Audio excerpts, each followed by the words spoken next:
The making of a monument, sculpting Donald Trump in wood. If you're inspired by the art of turning raw wood into timeless masterpieces, don't forget to subscribe to Crafted Woodworks, where every chip, carve, and grain tells a story. In the soft glow of a woodshop flooded with the scent of sawdust and varnish, a figure begins to emerge from a raw block of timber.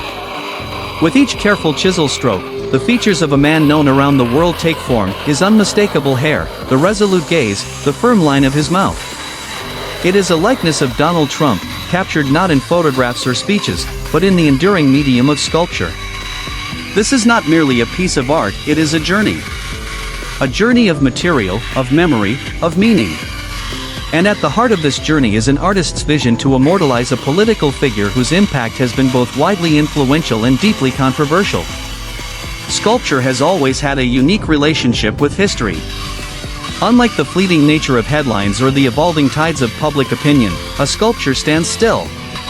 It captures a moment, a mood, a message. For centuries, artists have carved the visages of emperors, warriors, philosophers, and presidents into marble, bronze, and wood, offering not only representation but interpretation. The decision to sculpt Donald Trump is no less significant. Whether one sees him as a symbol of bold disruption or of bitter division, his presence in the world of politics and culture is undeniable. To translate that presence into a physical form is to invite reflection, admiration, and debate. The process begins long before the first tool touches wood. It starts with an idea, a conversation between the artist and the image in their mind. If you're inspired by the art of turning raw wood into timeless masterpieces, don't forget to subscribe to Crafted Woodworks, where every chip, carve, and grain tells a story. What expression will the figure wear? Will the piece aim for realism, or will it lean into the caricature-like features so often seen in political cartoons? For this particular bust, the sculptor opted for a blend of respectful realism softened by the tactile warmth of the wood. Unlike cold stone or gleaming metal, wood adds an organic quality. It breathes, it lives. It is imperfect, just like its subject.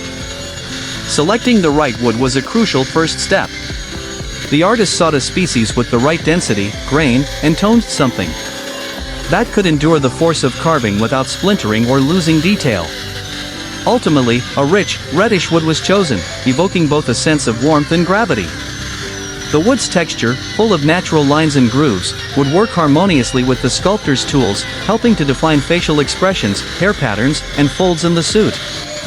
With the block secured in the vision set, the carving began. It started roughly, a chainsaw or large chisel clearing away bulk to reveal the basic shape. Slowly, the face emerged, not unlike a photograph being developed in a darkroom. The finer details, eyes, nostrils, lips, required smaller tools and a surgeon's patience. The sculptor worked tirelessly, studying reference photos and news footage, pausing often to evaluate from every angle. The eyes were perhaps the most critical detail. They had to reflect not just recognition, but intent, a trace of confidence, perhaps defiance. As the hours stretched into days, and the days into weeks, the figure gained weight, not just in the literal sense, but in symbolic heft. Every groove in the wood carried intent. The folds in the suit were not merely fabric, but reminders of the formal office he once held. The slight smirk? A nod to the public persona, brash, unfiltered, and unyielding. If you're inspired by the art of turning raw wood into timeless masterpieces, don't forget to subscribe to Crafted Woodworks, where every chip, carve, and grain tells a story.